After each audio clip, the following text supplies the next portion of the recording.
What's up guys? Welcome back to our new episode. Namiss ko mag-vlog So for today guys, dito tayo sa siyempre 14km garage. At samahan natin yung airpod ko magpagawa ng auto. Let's go. Boss! Mossing oh.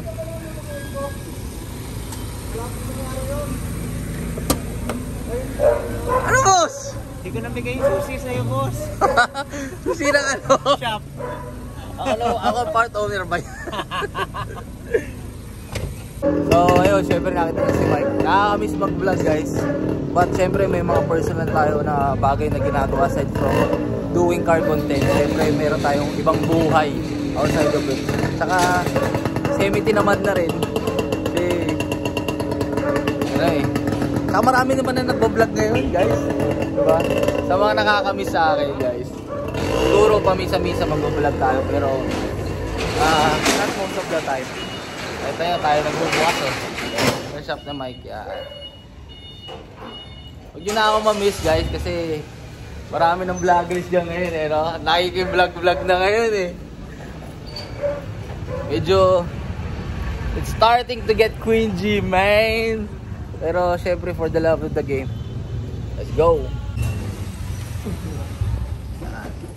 Hindi ko pa pala sila nabigyan ng proper tour dito sa yung bagong shop. Baka may ibang vlogger na nakapag-vlog dito ha. Wala pa.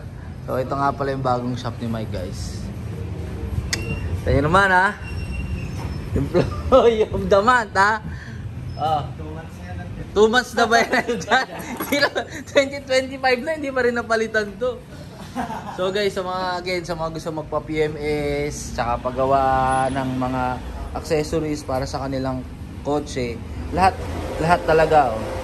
Siyempre, lahat talaga, actually in-offer naman ni Mike lahat ng services sa lahat, halos ng klase ng kotse. Ayan. Change oil. O sige, kung ito ang employee of the month eh. Ano ang mga services na ino-offer ni Mike? Sige, magbigay ka ng 3. Sir, special din namin din sir, PMS. Okay, isa, PMS. Ano sir, wirings. Wirings, yan. Saka sir, yung mga pangilalim din. Yun! Dali mo yung 3, kaya nakita nyo naman ang tropa natin. Boss! Ano sabi mo sa employee of the month natin, boss? Ha? Magaling. Magaling. Yan. Magaling nyo guys. Laki na.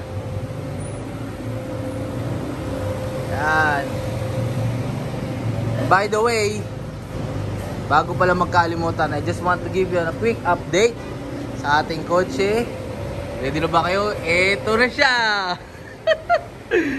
So, back to stock na yung auto natin guys. Like 90% of it is stock. Diba boss? 90%. 90% stock na yan. Lahat tatanggal na, decals din, mga kung ano-ano. But syempre, diba, bumili ako ng blue LEDs para dito. But mostly everything is stock sa kotse natin. Diba? Yan. And for today, guys, ang papakabitan natin ng pyesa is itong Mirage namin. Di naman kailangan na maging specific mga Japan kasi wala namang talagang, actually meron yung hatch, merong Japan version. But ito kasi guys, alam mo yun, just for the aesthetic purpose at saka pandili lang naman to ng family namin, sino lang din gumagamit. Kaya, 'di ba? Ito actually ipapakabit namin. Bang. Oh. May LED na din 'yan, guys. So mamaya sa mga interested magkabit ng ganyan sa kanilang mga Mirage, tayo nyo lang matapos ang video na to. Natin yung shop ni Mike from the outside. Yan, dito siya Tandang Sora guys. Diba meron na talagang Although nakita nyo na from the previous vlog, meron na talaga siyang, diba, physical na masasabi natin na shop talaga. So, ayan.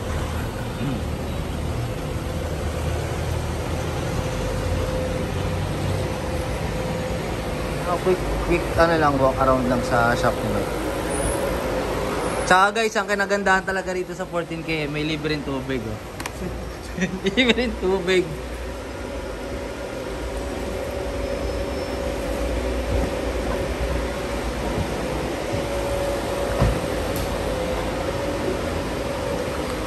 Okay guys, maybe nag-wonder kayo kung ano nangyari, bakit ko siya binack to stock yung auto natin.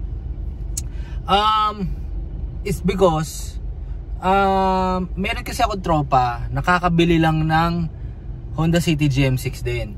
So nagkaroon kami ng biruan actually. Biruan lang naman to. Though meron na rin siguro mga 60-40% na gusto ko na siyang ituloy.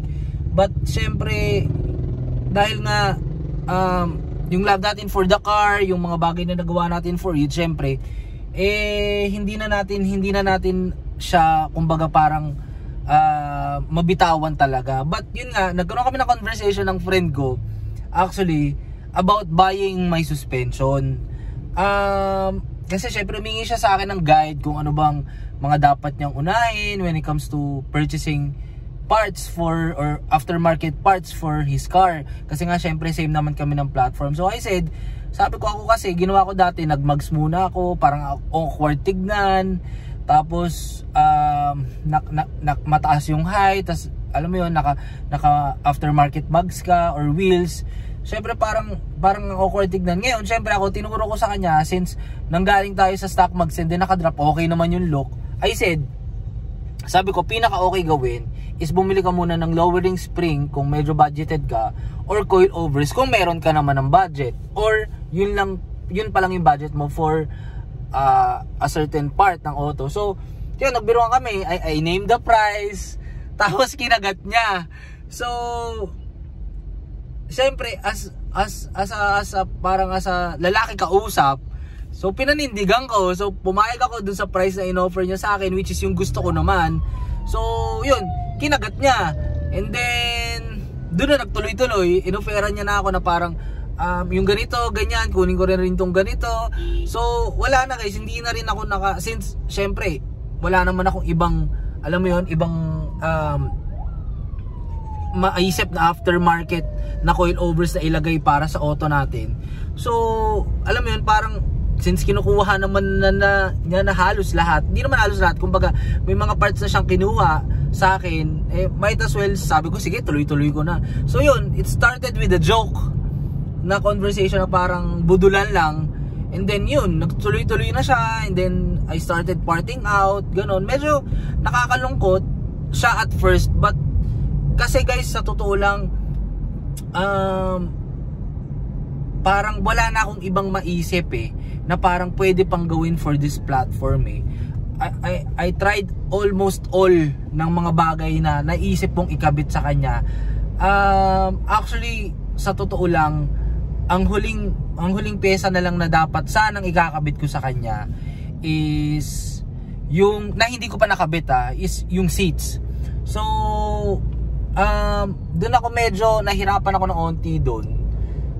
Kasi meron akong pyesa na gustong kunin, or may gusto akong upuan na kunin, which is yung Mugen. Medyo nahirapan ako ipaship siya sa Philippines, sobrang daming hassle. So parang tinamad din ako doon. Tapos again, yun na nga guys, almost all siguro ng pwede kong maisip for myself na ilagay for this car is na ano ko na ikabit ko na. Kumbaga parang, alam mo yun, parang na-stuck ako sa limbo, kumbaga, na parang wala na ako ibang maisip sa kanya. And then syempre parang yun nga, medyo hindi ko naman masabing nawalan ng passion or yun, parang parang yun nga, parang sabi ko, wala na talaga akong maisip na parang kumbaga, kasi syempre yung gusto ko ma-achieve na look, na-achieve ko na. Kung hindi nyo pa siya nakikita, or yung pinaka updated na look niya before we go stock, is ipopost ko ngayon. So yan siya. yan yung nai-imagine ko na itsura or look ng auto natin, siguro final form. Not 100%, but siguro mga 95% yan yung gusto kong ma-achieve for our car. Kasi syempre, yung sa look niyan, kulang ng preno, upgraded brake kit, tapos yung upuan nga, and then yung manibela. Yung manibela, meron din tayo, hindi lang natin nakabit. So, yun, medyo sabi ko, sige, tuloy-tuloy na natin, nandyan na din naman eh. Any plans for now? Siguro, wala pa akong maisip guys eh. I'm enjoying my car as it is. Na-stuck lang siya. Ang sarap. Alam mo yan, parang wala ko masyadong iniisip. Hindi ko iniisip yung lubak. Hindi ko iniisip kung saan ko ipapark. Although yung parking, medyo mapili pa rin tayo when it comes to parking. Pero, yun nga, ano pa rin eh guys eh, maingat pa rin naman tayo. Pero kumbaga, nabawasan lang yung pagsisila natin when it comes to using the car. Kasi syempre, kumbaga parang stock height, ganun, kahit saan mo siya, pwede mo siyang isampa or ano. Pero don't get me wrong, sumasayad pa rin to kasi yung bumper kasi ng GM6 guys, medyo mahaba eh. And in the same time, yun nga, medyo hindi naman, pero basta sumasayad pa rin siya, but hindi na ganun kalala katulad nung before na yung ride height natin. Kasi syempre, abagsak nga yun, di ba? So, yun lang, I'm just enjoying the car again, what it is, stuck siya. Wala pa akong other plans actually. Pero syempre, guys, nakakamiss yung meron kang modified na auto, alam mo yun, yung parang talagang binuo mo na yun, nakakamiss lang siyang tignan. Pero when it comes to parang practicality na ginagamit mo siya daily, masarap talaga gamitin yung stock guys. Masarap talaga gamitin. So, hindi ko pa alam guys kung anong magiging next natin na project, 'di ba? Hindi ko alam eh. Ewan ko kung 'di ba, di pa alam kung ibebenta natin to or i-keep natin, then we're going to buy another one or sell this and then buy a higher naman na parang another platform na medyo mas mataas naman from this one, ganun. Di pa natin alam guys. Let's see, and I hope sana kahit hindi na ako masyadong nagba-vlog guys, parang suportahan nyo pa rin ako. Kasi siguro baka hindi natin alam pagka nakapag-start ulit tayo or ginanahan ulit ako mag-build, 'di ba? Masunod-sunod ulit yung natin, yung pagba-vlog natin. Hindi pa naman not necessarily, alam nyo naman yung channel natin, hindi lang naman specifically for my car. Syempre, nag-feature din tayo ng mga ibang kotse, baka ibalik natin yun. Tapos syempre yung mga tambay with friends, ganun. Syempre hindi lang actually ito hindi naman lang siya nagre-revolves around cars talaga eh. Mataas yung percentage, yes, kasi regarding nga to sa motorsport or kotse, yung vlog, yung channel natin. But syempre mas importante din yung bonding with friends and whatsoever, 'di ba? Kaya nga mini-mix natin yun eh. So sana hintayin nyo yun or subaybayan nyo kung ano man magiging mga content natin in the near future. So yun lang guys. Bossy.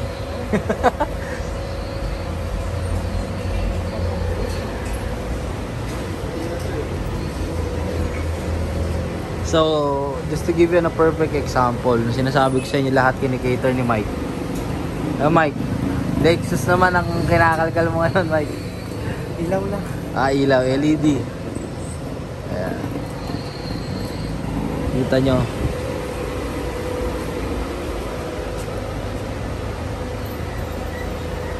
Napakasipag talaga ng mga bata natin sa 14km garage, oh. Ano naman?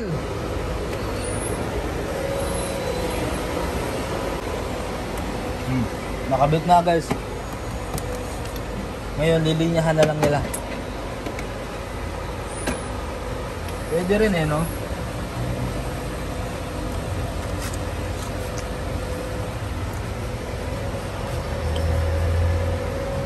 Problema lang talaga niya, may nakaano, no? May nakalawit, no? Ayun, no? So yun lang yung downside na nakita namin. Diba, no? Oo. Hindi siya dito lang. Hindi, buti nga ka mo, black yung auto eh. Opo.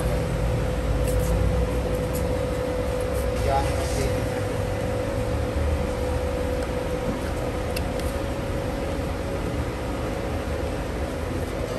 Guys, natapos na ng ating mga tropa ng pagkabit ng step seat. Let's go. Ganda. Ito, ayun o. Ayun, pwede o dun. Sa tip box. Tip box? Dal. Yan. Ah. Halo. Sino ako dyan? Kasama naman ako, employee of the month. Thank you. Mike, thank you. Thank you. Re-receive lang ako. Ay. Mechanic na, secretary pa. So guys sa mga gusto magpagawa 14K yung garage lang Lagi. Let's go.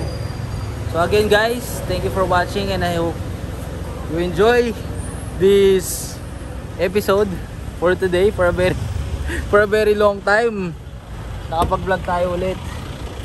So peace.